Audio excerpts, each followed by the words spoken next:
Hello, everyone. I'm Ryan Garcia. I'm Nick Nielsen. What's happening? Yeah. So Yankees again, they're just winning games. They're winning it, in a thousand different ways. One day the starting pitching's awful, and you're like, "Holy shit! Like we're gonna lose this game." And then the bullpen, a bullpen, by the way, that we've all kind of had like those, like, is this bullpen really good without Holmes and King? Kind of. We've had that. Yeah. 100%. And the bullpen's good I've without been Holmes and saying King, give Wandy big leverage and he's situations. been That's great. how tough this bullpen's been this season.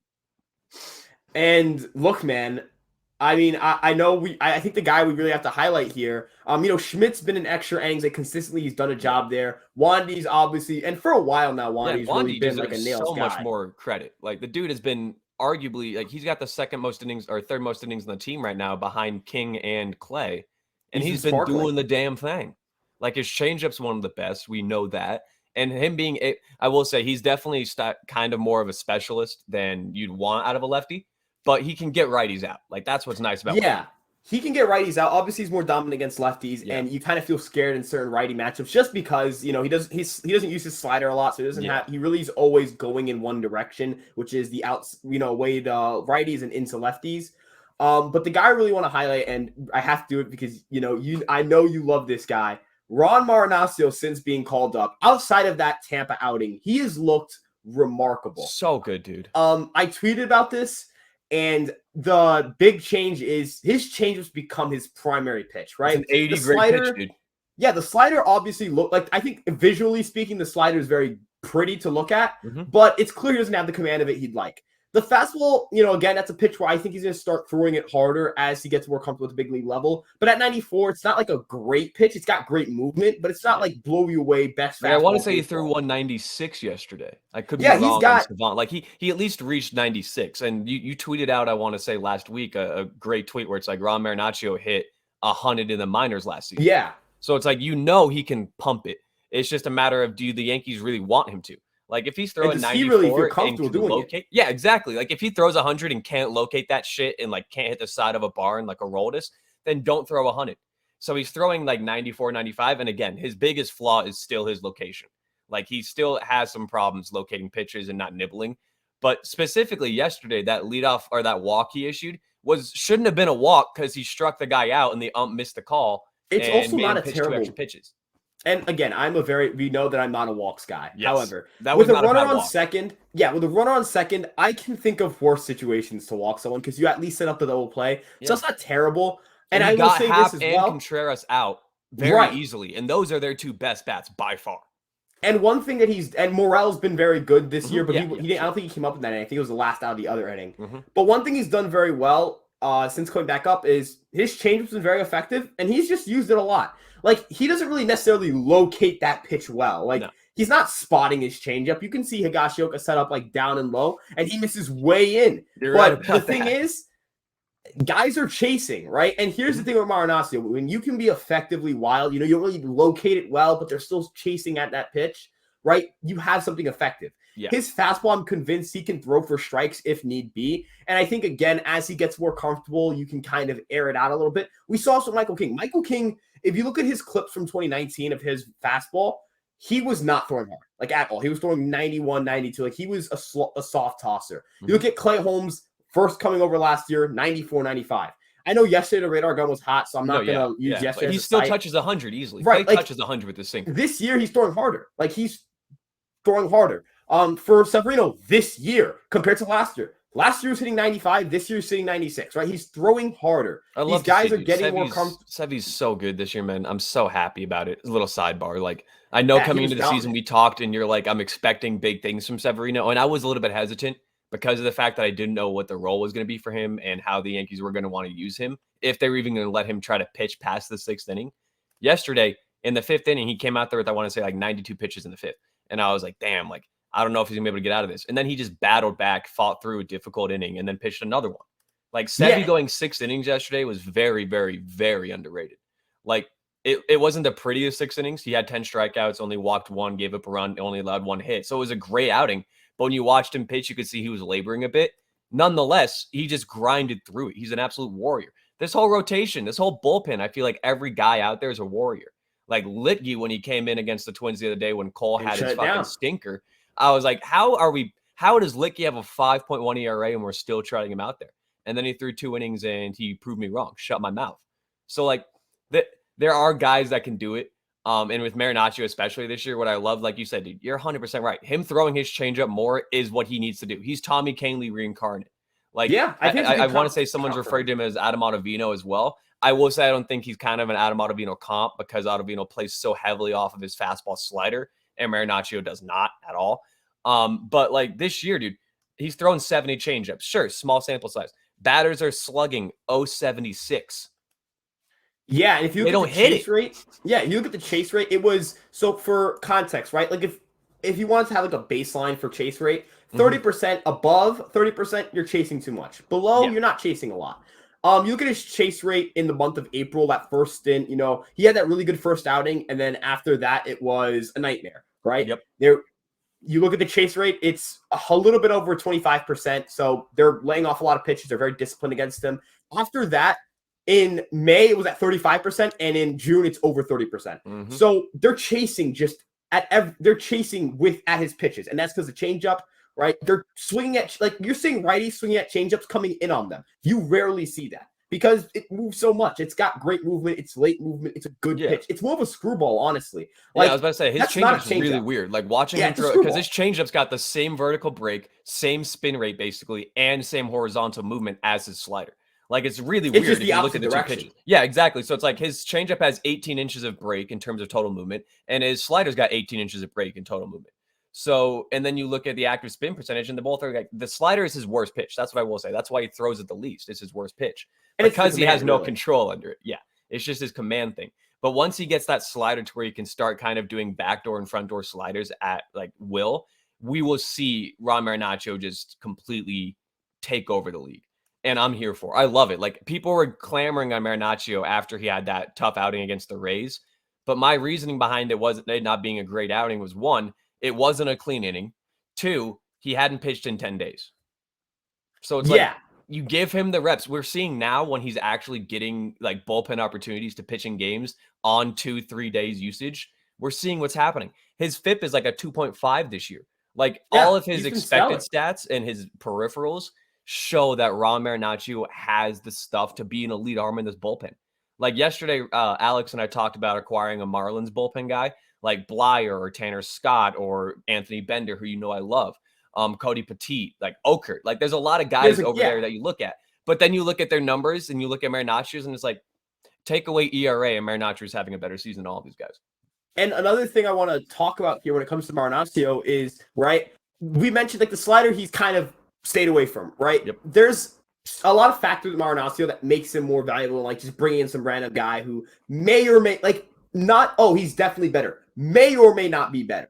That's the thing. You don't want to bring in a guy who may or may not be better than Maranacio, take away Maranacio's roster spot, and you're in a weird situation. Maranacio, and I have there's this website, MLBPitchProfile.com, profiler.com, excuse me, where it has like all the stats and metrics, movement, everything you want for your favorite site. Yeah. Other than Steamer, of course.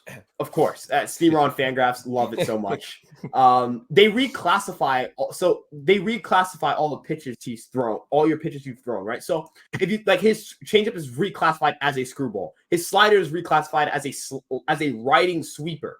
If you look at the stuff plus, right, everything is way above average. His sliders has his best stuff, right? And that's not because it doesn't know what it's talking about. Have you seen, like, if you look at the movement on the pitch, it's phenomenal. It's just the location, right? And you look at even Cameron Grove's pitching bot, he's got a 70 stuff grade. Granted, 25 command, that's his problem. His slider's got a 25 command as well, specifically. But again, when you have a pitcher that's got 20, like it's got like a 70 stuff grade, that every site essentially is saying these pitches are just so filthy, we have to like reclassify them as different pitches. And I know Baseball Savant isn't perfect with their pitch, like mixed like usage and everything, and what they label certain pitches. But like you said, when you throw pitches that have that much movement and that much deception, it's fucked for a hitter. Exactly. Like his changeup, he threw this changeup so much yesterday and got so many whiffs on it. It's like, keep doing that, Ron. And he threw a fastball down the middle. I want to say to who was it? It was Higgins. on that at bat when he was 3-0, and then he threw a fastball down the middle to Higgins and it's 3-1. Then 3-2, he got him swinging, and then 3-2, he got him to strike out on the changeup in the dirt. Like, when you can just basically say, all right, I'm just going to throw around you because Patrick Wisdom's up next and he's a free swinger, and then just battle back and attack him and get him out. Like, they're so, with the bullpen especially, we hate when they pitch around guys and walk guys. Like, I was sitting there thinking to myself, I was like, all right, Ron, I understand walking him to pitch to Wisdom because Wisdom swings and misses a lot. But, like, dude, it's fucking, like, Higgins. Yeah. This isn't a tough at-bat. And then he struck him out, and I was like, that's what we want to see. And all the bullpen have done that, not just Ron. Like, you've been doing some great threads on Twitter, Ryan Garcia, ESM. Everyone make sure to follow the Twitters. On Miguel Castro's role now and how he's completely changed as a pitcher in the past month, where he went from a guy that basically just bombarded batters with his sinker and said, fuck it, I'm going to throw it. Let's see where it ends up, to now where it's like, throw your slider a lot more. And he's been doing that, and he's been getting a lot better. Like, his results are speaking for himself. He doesn't walk anyone now. He's like, what was it you said, like 6% walk rate since May? 5.3% in his last 11 outings. And I looked for that's like great. Career that trends. Is huge. Yeah, I looked for like career trends like last year. Maybe there was like a stretch where he did that and he's just like, that's how he is. You can't find a stretch like that for him last year. Yeah. And, you know, I'm not going to sit here and tell you, oh, Miguel Castro has great command now. He's going to go out there and walk only 6% of batters. He's going to be a 10% walk guy. Sure. However, the strikeouts, if they're hovering around 29, 28%, right? If you're at an 18% strikeout to walk percentage, you have a great reliever, Miguel Castro. And another thing is, you know, you can miss with your slider. And this is, you know, tying back to Maranacio, tying back to a lot of relievers in the Yankee bullpen. You can miss with a very good pitch in the strike zone. Mm-hmm. You will rarely get beat. Maybe you'll get beat on that pitch. Kim Anderson beat him on that pitch on a bad slider he threw. And even again, that was to right field, right? In most stadiums, and I'm not going to sit here and say, oh, because, you know, short porch, like, but realistically, right? Like, in most stadiums, that's probably a double or a fly out. Right. Like, I'm not saying that's take away from Tim Anderson's at bat. I'm more so just trying to paint the picture of, it's not like he got killed on that pitch. Yeah, you know what I mean? Exactly. Like, you're not going to see a Stantonian blast on that slider. A Stantonian blast. Right. You're going to see a lot of funky, like the Cubs were swinging straight through sliders. And they're just not a good team. The Cubs suck. We know this. The Cubs are garbage. The only really big hit you can think of that he gave up on that slider after that Tim Anderson was the Miguel Cabrera. He threw a sinker to him. Mm-hmm. And when he threw that sinker, Miguel Cabrera hit it up the middle, and that became for base hit, and that scored a run. And you look at it, he was beating him on the slider consistently. Miguel Castro he's not calling his own game, right? Whether it's the coaching staff or the catchers, I feel like at times you feel frustrated, like, hey, you know, that's your best pitch. You should be throwing it more. Yeah. And I feel like I personally get more upset about than I should, because if you look at the numbers, they disagree with what I'm seeing. Because what I'm seeing is I'm getting hung up on one pitch examples, one bad pitch, maybe one not great pitch call. But for the most part, the Yankees have been very good at making pitchers throw their best pitch. Luis Severino, his slider usage it is quite literally a straight line going this way, just up. Going up. I mean, look at all of JMO's pitches. We talked about this, Alex and I, in an episode. JMO throws 6 pitches now. And I'm not like 6. Yeah, like it's not they're like all good pitches. They're not bad. Like, he's now like throwing a cutter and a sinker that I do not believe he's thrown before. He threw a sinker in Pittsburgh, but he never really good, and a slider is really good now. Like before, it was basically, I will say, JMO, in my opinion, before this season was a traditional cookie cutter. Shout out Clint Frazier. Enjoy the free market, my dude. The traditional cookie cutter mold of fastball, changeup, curveball, and that's how JMO operated. And when he didn't have one of those pitches, you could see he was laboring on the mound. But when he was on, we saw last year for like a month or two stretch at the end of the season, he just dominated batters. So it's like now when he has 6 pitches, 5 pitches that he throws really like over 15% of the time, his least used pitch, I want to say, is now all of a sudden I think it's his curveball at 9%. It might be his cutter or change. I was about to say, I think it's his cutter at 9%. Sorry, not just thinking curveball. Because it has to be one of the pitches he uses against the lefty. Yeah, because you don't. And they don't know what to sit and think now. Like JMO has now mastered the ability to throw like 5-6 pitches. So if you're a batter, you sit one of those 6 pitches. That's a far less percentage chance that you'll be able to hit that pitch, if that makes sense. Like before, it's like JMO, you could sit curveball, changeup, fastball. And now it's like he's mixing in cutters to lefties. He's throwing sinkers a lot more to righties. He's throwing sliders and curves at like a good interchangeable mix. Like everything this whole Yankees team's do. And again, this is on the heels of the worst starting pitching performances we had seen in the Twin series. And we still won 2 out of 3. So it's like when guys struggle and people can pick each other up, that's what's huge. And in this upcoming stretch of games that we're going to kind of dive into a little bit here, that is pivotal. Like we're playing the Rays, I think we play the Rays, the Jays, the Rays, the Astros. Yeah, our next 4 sets. And that is that's going to be a test. And if the Yankees can somehow come out of that, I believe it's what? I think it's a 14-game stretch. I believe it's a 14-game stretch. Yeah, so if we can come out of that 10-4, 9-5, I'll feel fantastic about that stretch. I would say 10-4 is like a lot to ask because you're asking to play what? I think let me just run the number. I mean, I don't want to lose series. That'd be a 71% win percent. Like, that's to be fair, that's below what the Yankees have done this season as a whole. True, but the way I see it is like the Yankees just have to they're gonna lose a series. Like I hate to be Debbie Downer, but they're gonna lose the series against the Athletics at the end of the month. At least against when you're playing like 4 very good teams, you're gonna lose one of those series. Like one of those you're going to lose, and it's gonna suck, right? Like we're gonna it's gonna be a very harsh reaction because Yankee fan. It's been a while since the Yankees have played bad against division. Yeah, when was our last series loss? Have we lost a series this year? White Sox and Orioles. Those were the 2 series losses. Like that's so long ago. Yeah, and the White Sox one was a doubleheader, so you didn't have 2 straight. You didn't have. And that was the infamous Jay Dizzle. Yeah, like that entire day was just like after very that odd. First win. It was a weird day. The offense struggled. They had you didn't have Donald. You didn't have Stanton. You didn't have like it was a weird. Gallo wasn't series. Playing. Like it was just a weird. Yeah, it was weird. And, I'm not going to sit here and make excuses for the Yankees, but I will say that if you go, like, your goal right now, because you're 7 games up on the Blue Jays for first place and 8 games up on the Rays, and I believe the Rays are currently losing 3-5, right? So when this comes out, we'll know if the Rays won or lost, but either way, like, that's the thing. The teams that are in the AL East now are winning, they're playing well, but they're not making up ground because the Yankees are too. So it's like Boston, I want to say, is 2 games over 500 now. Like they've been playing really good baseball. 3 games, thank you. Yeah, they've been the best team in baseball. And yet they're still 12 games back of the Yankees, 11 and a half back of the Yankees. And it's like that just shows you that this run that the Yankees are on is I dare I even call it a run. I just think that this team's the best team in baseball. They've just sustained playing excellent baseball. Yeah. If you look at that White Sox series, remember they lost 2 to the White Sox and they lost 1 to Baltimore.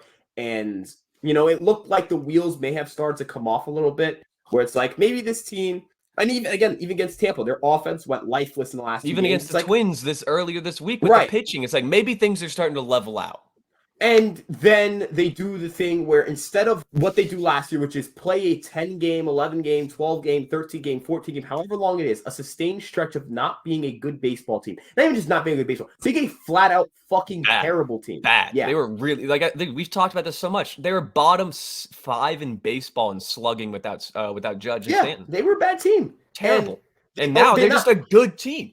Last year, I want to clarify. Last year wasn't a bad team, but they would go on stretch where they pitching was really good last year. Right. That's why we were a good team. They would go on stretch where they play really bad. Though. Yeah, and if not for that one stretch where, what was it, 13 in a row, I believe, 14 in a row, we wouldn't have made the playoffs. If they were such a streaky team that it made it hard to understand. Like, you don't know what you were getting. And especially when you were going into a wild card series, that made it very much that the Yankees were just. Thank God it looks like we're not going to have to deal with that shit again this year, dude. Thank God. I know I don't want to eat my words and, knock on wood here. But it looks like the Yankees are not going to be a wild card team, which thank God. Like, especially with the expanded wild card. I'm done with that bullshit. I do not want to keep playing in the wild card. This team is too good, too talented to be playing in a wild card. Like, yesterday we talked about trading for some Jazz Chisholm on the Marlins, and I said the Marlins are very, very talented, but they're not going to be competing and contending. That Marlins lineup, it makes sense if they play for a wild card, Like, that's what their goal is. That's what they want to do. But with this Yankees lineup, it's, in my opinion, this year World Series or bust. Like, this is the year it all comes together. We have guys on short-term contracts. We have guys literally trying to sign a lifelong contract after this season. And it all hinges on this year's performance. If the Yankees get bounced in the divisional round, I don't know if we re-sign Judge. If the Yankees win the World Series, there is no doubt in my mind Aaron Judge is a Yankee for life. And I want to also mention this, right? Mm-hmm. You like, this is not just World Series bust because they haven't won in so long or whatever. It's just because this is the team that can do it. Yeah. Yeah. Here's how baseball works, right? You assemble a roster of good players. Tell me, Ryan. And you hope that you get the right outcomes from them, right? That's not how it works. Ask the Reds. They've gotten the Yankees have gotten, and this isn't to say the Yankees have gotten lucky or anything, no, but they have gotten basically the 90th percentile outcome from this team. If you look at all the outcomes, I'd say 95th even. Yeah, this is like the best case scenario, right? Like out of all the possibilities, number one case scenario. Absolutely. 100%. No doubt about it. Nothing comes close. This is the best case scenario. They are playing fucking phenomenal, right? Elite baseball. Exactly.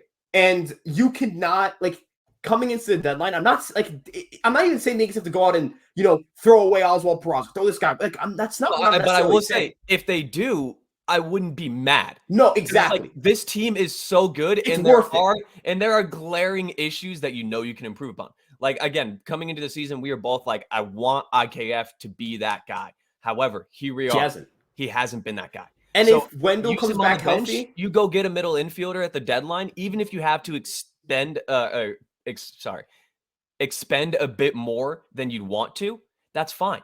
I don't really care. Because if you get a guy like, I know it's Jazz Chisholm is a complete long shot reach, but if you get Jazz Chisholm, and you give up Peraza or Volpe, and then Siegler, Wells, Dunham, whatever, that like I proposed yesterday, then that I don't give a shit that you lost two of your top 10 prospects, top 5 prospects, because of the fact that you just got a guy that's going to help this team win for years to come and right now.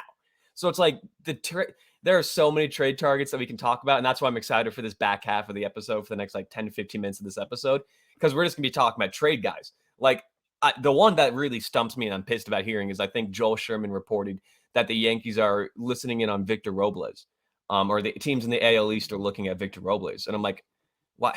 We don't want Victor Robles. Like, please. That's not who we're talking about. We want to talk about every other trade target except Victor Robles. Like he was a once a top prospect, but the bat's never coming around. We know this. The bat's never going to come around. I fear the same thing for Christian Pache right now, where it's like he's once a top prospect because his defense, he is arguably the best defensive center fielder in baseball now. And I know that's probably a big leap to say, but I would take Christian Pache as my defensive center fielder over 99% of baseball. Yeah, but he can't hit the baseball, Right. So it's like, my point is that there are players that we can go out and get that will improve this team. Do not get Victor Robles. He's not one of them.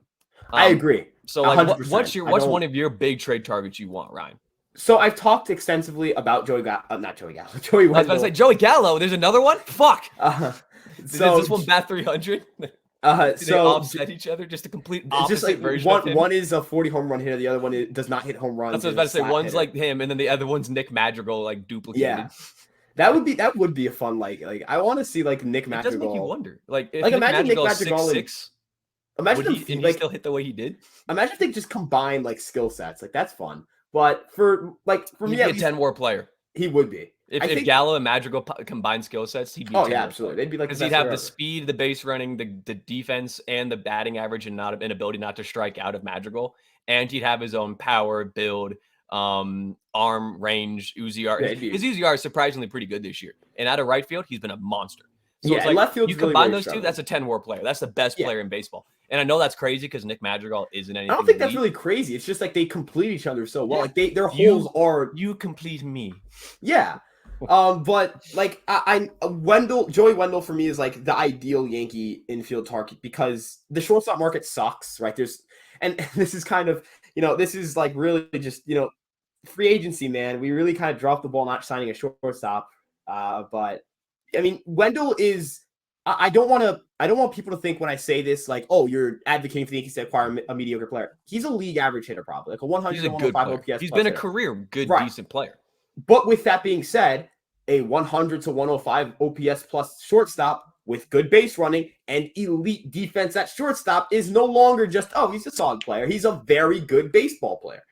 And the Yankees don't necessarily they aren't Carlos Correa away from winning a World Series. They are maybe a Joey Wendell away from winning the World Series. Yeah, they are maybe no one away from winning the World Series. Someone elite at all. Exactly. And that does now. I'm not that there also isn't the like you can't trade for Carlos Correa because the Twins. And I remember we were like riding the Twins, like we were giving the Twins shit like right before the season, and they've played well. Shout out to them. I will say, still don't feel I feel nothing about the Comedy Central after playing the White Sox and Twins. In the Guardians, none of those teams scare me at all. None of them. I agree. I think again, like we've seen the playoffs. If they started tomorrow, it'd be 4 AL East teams. Like, this division is the best division in baseball. And if you can contend with these boys and hang with these boys as they've done, then I don't care about any other division in baseball. Like, the AL Central right now, the Twins, I got to give them some kudos because I will say the one thing that's really surprised me is that their pitching has been pretty good. Like, that's what I was really worried about. Like, I was not expecting Chris Archer to bounce back. I like Joe Ryan. I think he's a really good pitcher, but I was not expecting him to be like a top 7, top 8 arm in the AL. Yeah, he's been great. And when Sonny's healthy, he's elite as well. So it's like Josh Winder came up, I believe, and he's pitched. And their bullpen, Jarrell Cotton, has honestly been doing the damn thing. Like, they've been figuring some things out. Teo Bar has been really solid. So you're right. Kudos to the Twins. I do not see them being sellers at the deadline at all. Like, I don't know why they would be. I mean, you're winning your division. And the biggest competition to you is basically hoping that the White Sox get healthy. That's the only way the White Sox can contend. You could have a month-long collapse and still probably be in contention for your division. So it doesn't really make sense. That division's a joke. The Tigers and especially and the Royals, with Royce Lewis, we missed. I missed big time on the Royals. I was expecting them to be pretty solid, and that offense is absolutely atrocious. And with Royce Lewis getting hurt too, like he's out for 12 months. Like there's just the Twins. 12 months for Royce? Yeah, he got Royce Lewis. Yeah, had an ACL injury. Oh, I don't know. It was 12 months. And he had a good start to the year. So that's terrible. So now are they still running out like Celestino and Nick Gordon and stuff? So like that gives the Twins added pressure. Like you have to try to keep Correa. If he opts out, you need to keep. Yeah, because there's you don't have Royce Lewis cannot be relied upon to replace him because he's not even going to be here till June. If you want to call yourself a competitive team, you got to keep him around. And like you look at the Twins right now, and that little 1-2 punch of Buxton and Correa, we're seeing it. 1-2 punch. That's what they want to see. Arise is insane. Again, if Ty France did not exist, Luis Ariz would have my vote for the All-Star game first baseman. Shout out Ty France. Unfortunately, no one talks about Ty France. Ty France deserves more love. However, Ty France is also one of the more like bland baseball players, I guess. Where it's like he hits a lot of singles. He doesn't really slug that much, and he's not really anything shiny defensively. He doesn't run the bases exceptionally. It's also hard. Decent amounts of walks, but not anything special. He's just a good baseball player. Yeah, he's a good defender at first. Like it's hard to show off being good defensively at first. I was about to say I'm not a huge fan of first base defensive metrics because of the fact that I don't know exactly how to judge them. It's like if you're really gonna fault this guy for not having a good arm and not give him credit for scoops, then I don't know why I'm using this as a stat. Like I don't give a shit if my first baseman can't throw at 97 miles an hour to third. Okay. Can you scoop the ball out of the dirt 95% of the time? That's what I care about. And Ty France has been doing that. He's been doing the damn thing. Yeah, like France, Arias, I love that these guys are starting to get more of a following and people are starting to pay attention because Ty France last year was a great baseball player. And Luis Arias last year was a great baseball player. He led the league in batting average last year. Like these guys are good players. They just don't get that same attention because they don't hit 450-foot Stantonio home runs. And they don't steal 30, 40 bases and they don't play lights out, shiny, slick defense, but they're doing the damn thing. Would you be interested if the Mariners are sellers at the deadline? I'm not saying we're going to go get Ty France, but one of their outfielders. Like you look at the Mariners right now and they have a serious dilemma where they have like 5 outfielders that are clamoring for playtime. I would not be shocked if I would love to go see if they wanted to trade Kyle Lewis. I think the kind of interesting thing there is like I think they see their outfield situation not as a problem, more so as like a way to use them like trade pieces to go get a valuable player. Because Winker's struggling, they sent down Kelenic. I don't even know what's happening with Taylor Trammell. Like there's all sorts of shit that's going on in that outfield. The only one that's really putting it together right now is J-Rod. And like, is Haniger healthy? Like I love Mitch Haniger. If we could go get Mitch Haniger, that'd be fine. Like Mitch Haniger would be huge. For a while. Yeah, but if he comes back healthy, he'd be a great guy to go try to get if you're the Yankees. Like basically, just look for an outfielder and a middle infielder if you're the Yankees. That's all. Because I'm still not sold on Hicks and Gallo both having turned the corner. I believe Gallo has 100%. Like his new stance and everything is making it so I believe that he's going to do the damn thing. And then you look at Hicks, I'm like, I just don't buy it. Yesterday he sucked again. He had the one Aaron Hicks game for the month, and then he's going to suck for the rest of the month. And it sucks. I also think when it comes to like Gallo and Hicks, like they have to have a big June and a big July because. Right, you're not gonna wait on them in August and September when you have your at best outcome team. You're just gonna and expanded rosters. Like you're gonna have guys that are like trying to take away playtime. Like I don't know why Mark isn't playing anymore. Like I get that he may not be able to play defense, but at the same time, we haven't put him at any of the defensive infield positions yet. So I don't know what he looks like defensively. Like we literally haven't seen him, so I don't know how we can judge. And then he's not playing DH because we have so many guys, so many mouths to feed. But at the same time, it's like, if you're Marp, you've done everything right. He's been clobbering the baseball. He's got like twice as many home runs as Hicks does this season and like a sixth of the at-bats. So it's like, if we're just going to kind of put him on the bench and use him once every 7 games, then just DFA him. I mean, I don't know if you DFA him because you could pinch. I just don't want to waste the spot on someone that's not even getting at bats and that we don't even want to play defensively because we don't know what he can do defensively. That's just, in my opinion, a waste of a spot. I get that to an extent, but at the same time, you like, I don't like the Yankees only have a pinch hitter. Like they've never really had, and like I'm not saying Marp is going to kill it as a pinch hitter, but I think he's a better hitter than whatever you have. Like than Marwin? No, not better than Marwin. Not better than the best player in baseball. Right. Like, you can move Hicks to center field if you take someone out of the left field or right field spots. Judge is a center fielder starting, right? Like, he's awesome. Like, I'm so happy that Judge is doing the. Yeah. You know, dude. So I think it was Gabe that tweeted it, where it's like, it's so crazy that in a contract year, in his prime, he just changed positions because he knows where his value is, and he knows he does what the team wants. That's what I love about Judge. He does. He's never one of the guys that's like, yeah, no, I need to play in my position. I need my at bats. Bat me second every game. He's just the guy that's like, wherever I play, I'm going to play, and I'm going to do whatever I can do to help the team win. And I think when it comes to like the bench situation, right, like that gives you more versatility because let's say you have Judge. Let's say for one game, right, you put you have Judge in center field, Hicks in left field, and Stanton in right field, or Gallo in right field, right? And let's say you had pinch hit, Hicks for Marp or something like that. I don't know. Like, there's like, I guess what I'm trying to say is because you have Hicks as like the backup center fielder because he can play center field and Judge is starting in center field. That means when you do pinch hit Carpenter, Marwin can fill in wherever, Hicks can fill in wherever. Yep. You have like enough. You have and Marp can probably play first base. That's what I was saying. I think Marp can play. Third base is out of the question. We've known. I don't know if it's out of the question. Dude, the Cardinals literally moved him from third base. I want to say 3 or 4 years ago because his arm was dead. Huh? Did they? I forgot. Did he stop? Yeah, no. Marp was a third baseman for like 6 years.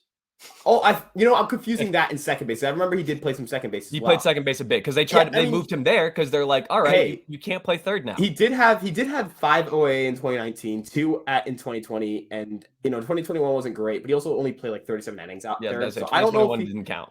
Yeah, like at first base, he has 2 defensive runs saved, 0 UZR, and -8 OA, so kind of like average defensively because you don't really like OAA. Doesn't matter for first baseman. It's not even just it doesn't matter. Like when you have DRS and OA and UZR all disagreeing, you just kind of they're all right, they're serviceable there, right? He's really, really good at third base, and not really, really good. We don't know that for sure. Yeah, he was really, really good. He's serviceable at third base, right? I think the Yankees are just trying to get Donaldson back into the groove of things. They're trying to get Stan into the groove of things. He played well yesterday. Hicks. I thought Donaldson had a really good game. Yeah, they're gonna figure out where to play Carpenter. In the upcoming schedule, I think playing Carpenter in terms of like having him just off the bench is going to be really nice because you can just throw him in against the righty and let it go. I also don't know how long Marwin lasts on this team. So Marwin, he's at this year, I think an 80 WRC plus, which is surprising. Like he just kind of creeped up out of nowhere in his because he had a pretty good series or pretty good last couple weeks. Yeah, his last few weeks have been pretty good. He worked the walk yesterday, which helped him too. Like he has a 162 WRC plus in his last 25 plate appearances, so that's helped him a lot. I don't obviously think he's going to sustain that. I think he is more of I think he's an 80 WRC plus hitter, and that's fine because he's a good defender. Sure. And he played at shortstop this year. 1 outs above average, -1 defensive run saved, 6.7 UZR. That's solid. That's actually really solid. Yeah. Yeah. 3 defensive runs saved at third base, 2 OAA. That's really good. In left field, he has a career 18 defensive runs saved, which is somehow some of the most ever. I don't know what's happening there. I never considered him. It's got to be an anomaly. Yeah. Dude, I don't know. First base, you know this. My least favorite player on the OA. Yankees team right now is fucking Marvin Gonzalez. But hey, I'm done with it. Like I know he has like a good game or two every now and then, and he can play like 8 positions. But at the same time, it's like, guys, when will people realize that the only season he was good was the season he was cheating? Like you look at his numbers, and it's not even like, oh, like it was an uptick, and then he fell down a little bit. It's like you look at the numbers, and his WRC plus that year was like 25 points higher than his career high any other season. So at this point, I'm just like, all right, Marwin, clearly you do not deserve to get everyday at bats. That's why you've been on the bench for the past 6 games. And then when you play, you don't really do well to the point where they have to pinch hit for you.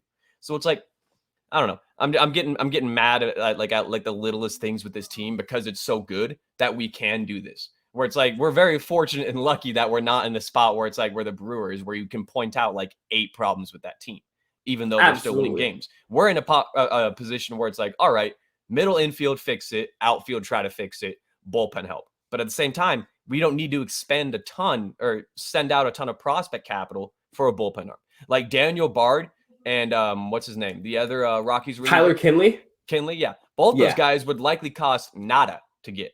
So it's like Kinley more than Bard because Kinley has 36 and Bard doesn't, and also he has years of control. I think personally the guy I would look at, we saw him yesterday. David Robertson, right? dude, like, bring him fucking back. His numbers, they're ridiculous. 1.59 ERA. He has a 2.21 FIP. He's throwing 95, 96 now. I don't know how the hell his that cutter's happened. The hardest it's been since 2011. I don't know. I don't know what happened.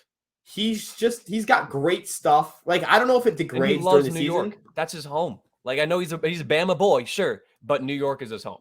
He's got the third most appearances out of the bullpen in Yankee history. And on top of that, like people will cite, really how things ended with him in 2018 with player pool thing, but a lot of those players aren't on the team anymore. I don't think people I don't think Andujar's going to come in and say, I don't want Dave Roberts on that team, or like, think about it. But I never did understand that. I will say I never did understand. So basically, he was they were negotiating, because he negotiates for himself. Yes, and, like, he doesn't have an agent as well.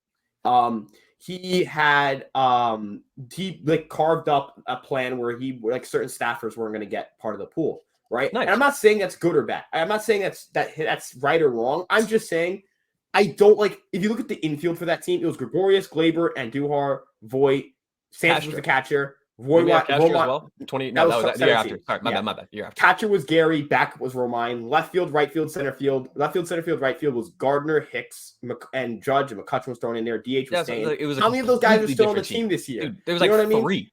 Right. And he also said after, I have a lot of respect for Cashman. As long as Cashman, he's okay with the front office, and as long as he is not the biggest douche in the world, like, if they can survive the Donaldson thing, they can survive. That's one guy. Robertson never really caused problems that I know of. Like, Robertson was always a good, a great teammate. People like David Robertson. And these are relievers. Yankees fans loved him too. And he's a reliever. Like, this guy isn't a guy that is going to be featured every day. He's not going to be a guy that you have to rely on every day. He's just going to be another big piece to the bullpen. And when he does the thing. And what he does very well is he gets a lot of ground balls, 250+% ground ball rate, but he provides another guy who can close, and that's really valuable, right? Like, I don't want to say that, I don't like to find bullpen roles, but they're only it's hard to say, oh, here's a reliever who's been a traditional 7th inning guy, here, go close the game, right? David Robertson's been a closer. He is a closer. He's pitched in safe situations, non-safe situations. You don't have to worry about anything in terms of comfort, pressure, any of those things. He's got great stuff. You looked at the movement yesterday. It's video game movement. He's got, I don't know how his knuckle curve still has that same bite. It's crazy. His cutter, it has the most, not backspin because it's a cutter, so obviously it doesn't have backspin necessarily, but it has the most rise to it that it's had ever in his life, right? Like this, we're talking like when he first was here and he was young, 2011, that type of David Robertson. That's just how good his stuff has been. And, crazy. If you look at it, they call it, they just define it as a cut fastball. His knuckle curveball reclassified as a dropper. Slider is just a traditional slider. If you look at the whiff percentages, it's crazy. The chase rates are crazy, right? Like, he's just a really good pitcher. I would love to get David Robertson, dude. Like, again, for me, for me, when it comes to bullpen guys, the 2 I really want are the 2 Davids. David Bednar, David Robertson. Those are the 2 guys who should go out. And if we want to get Benintendi, try to get Joel Payamps, or try to get Scott Barlow, or Josh Stamont, or Amir Garrett. Just tack on someone that's a good bullpen arm that Matt Blake can work his magic on. Like Amir Garrett, we've seen that he has elite stuff when he's on, but then we've also seen him really struggle with location and give up home runs. Yeah, his command has been a But issue. Matt Blake can fix him. He's fixed everyone that's come his way. Castro is now, like you said, the last month of Castro has been some of the best bullpen armmen on the Yankees. And before people cite Heaney as the guy they didn't fix, people forget the Yankees wanted to bring him back. Yeah. And when he went to LA, I know he's injured right now, but he looked great to start the year. Really good. Yeah. Why is that? Because the Yankees at least know how to identify that there's something there. They know talent when they see it.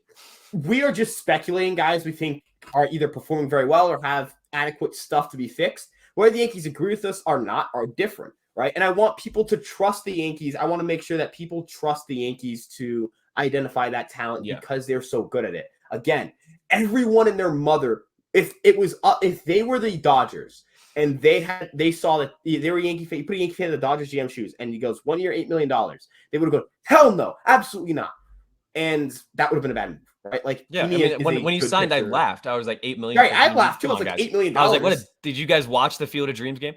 I'm like, do you guys think there's a market for him? And there was a market for him. And it's like, because we are not in the front office, we don't have all the data. Now there are bad some GM right now. Right, we would all be pretty shitty GMs, and that's okay. It's okay. Like, I'm not going to kill someone on Twitter. Like, if you look at my off seasons, they would have been pretty bad, right? Like, same here. I would have went and got either Sean Manaea or Chris Bassett, and those are guys that are worse than Nestor Cortez Jr. The Yankees would have lost more games with one of those two guys in the rotation because they're good bullpen. They're good, not bullpen. They're good rotation guys, but they're not they're good as pitchers. Anyone in our rotation right now. That's what's crazy. Like, I would not. Yeah. I was in the same boat as you. We were both like Manaea or Montas. You really wanted Manaea. I really wanted Montas, or maybe it was the other way around. I think Montas is better than Manaea, but I thought Manaea was more realistic. Yeah, so you wanted Montas, I wanted Manaea. That's what it was. So like we wanted a guy though, nonetheless. We were looking to try to acquire an arm to help this team out. And then now, like, we even had like trade proposals with the Padres about like getting to Nelson Lamet and stretching him out. Like, there were a lot of thoughts and Lamet is in what, AA, and he's 30. Yeah, he's like, garbage now. He's really, really bad. And like, his injuries, I feel bad. His injuries have really fucked him up. Huh? This is like, outside of Lamet, this isn't to discredit these guys. No, Chris Bassett is a high ERA, but it's inflated by some really bad starts for the most part. And Bassett's still a good arm. I like Bassett a lot. Yeah, I think the Mets are fine with him. He'll be fine. I think he's a good pitcher still. I just like again, we didn't do what the Blue Jays did. The Blue Jays went out and got 3, 4, 5 new pitchers in the span of a season to help their rotation, and it's still not as good as the Yankees. Like, look at what they did. Like, they got Gosman. They extended Barrios. They went out and signed Kikuchi. They got Ross Stripling. Like, in the past 2 years, the Blue Jays have tried to do everything in their power to build a superhouse squad, or a powerhouse squad. Superhouse, Jesus, Nick, a powerhouse squad, and they have a really, really good team. Coming into the season, we were expecting them to win the AL East. I'm not even gonna lie, I was. But now you're seeing what happens when you just trust the analytic department, trust the development staff, trust the coaches that are literally the coaches for a reason. Like, again, before last season, people were down on Matt Blake because he hadn't really provided that touch that we had hoped he would when we fired Larry Rothschild a little bit before. Like, we were hoping for change. And it didn't come immediately. But then last year, we saw an inkling of what could be. And then this year, we're seeing everything click. Like, again, last year, or 2-3 years ago, Miguel Castro, when he was on the Orioles, was like a 6 ERA guy that threw 100. Yeah, and now he's being used in 7th, 8th inning situations on the fucking Yankees. He is a guy this is 5th organization. I will say this, around. Right? And we got him for Joely. Right. He is 27, and Joely has lost 2 miles per hour on his fastball. And he only can get lefties out. He can only get lefties bad this year. He has a 5 ERA. His FIP is good, but everything else is terrible. XFIP, Sierra, bad. Right. And this isn't to say, like, I wouldn't have even said, oh, that's a bad move for the Mets. Back then, I was like, this is a good move for both sides. And if you look at the Yankees, dude, even a week ago, we played that Detroit game, and he gave up the hit to Miguel Cabrera. It's like, why did we trade him for Joely? A week later, Joely's clearly the worst pitcher, and it's more like if there is a gap in between what we understand and what the Yankees see, that's probably because they have something we don't, or we just gotta trust them. Whether I like it or not, whether it's satisfying of an answer or not, that's the right answer usually. No, you're absolutely trust their pitching staff. And that's the thing. Like, I still they still definitely swung and missed on some other acquisitions. Like, IKF, clearly you can see did not work out the way they had hoped.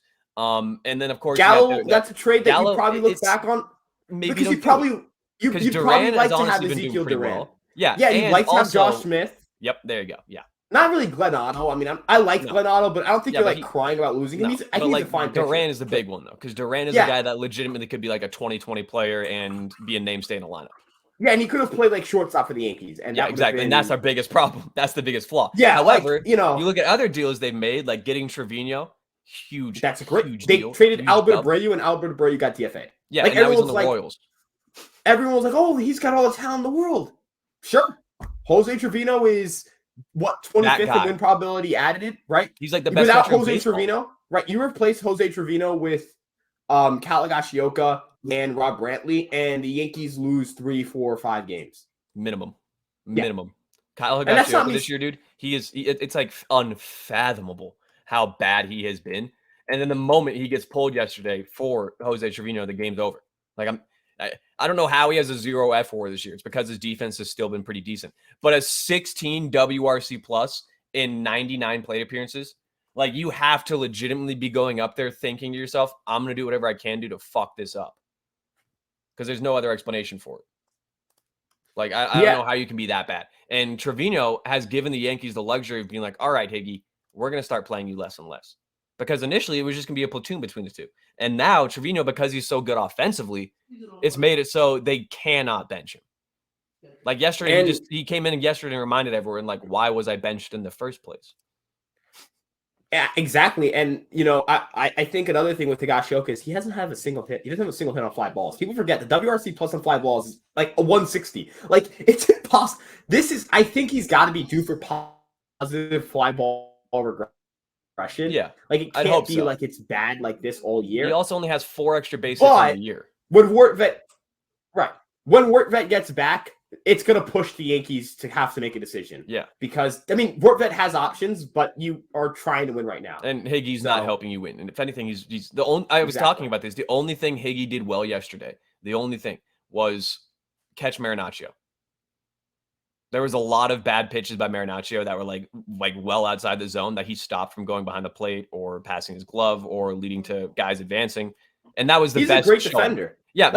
Even this year, though, his defense is like very down compared to what it's been in years past. Like his framing run saved is down. His strike call percentage is down. He's not doing as well as he usually does in the high strikes. Like all sorts of things are just like not working out for Higgy this year. And I worry it's because he's just been pressing so much offensively, and that's really seeping into his defensive work. But you're right. For him as a backup catcher to still be that good defensively is fine. People need to stop acting like Higgy's like negatively like ruining the team defensively, if that makes sense. Like offensively, it's true, but defensively, he's still catching a pretty good game. Yeah, as long as if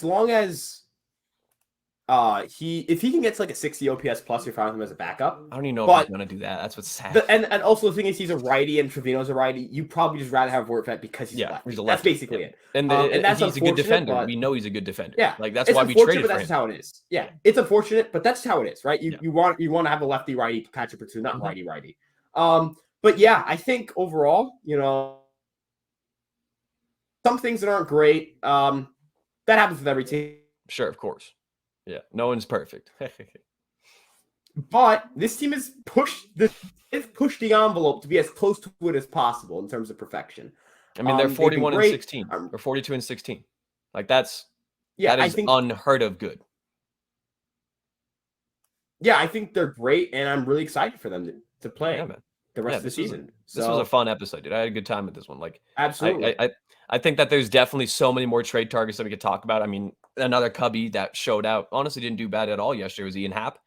We had talked about Wilson Contreras in the past as well. So like even this series against the Cubs is great, is a little showcase for the Yankees to see maybe you want to trade for Robertson, maybe you want to trade for Givens or Rowan Wick, maybe you want to trade for Happ or Contreras, Like that's why I like this series a lot against the Cubs right now. Like I hope the Yankees kind of cap it off today and tomorrow and get that series win and then head into the next schedule of death against the Blue Jays, Rays, Blue Jays, Rays, Astros. That's our next 4-game series. So we got to get ready, got to ramp up. We need the bats and the offense to kind of keep rolling. Yesterday was a really, really, really bad game.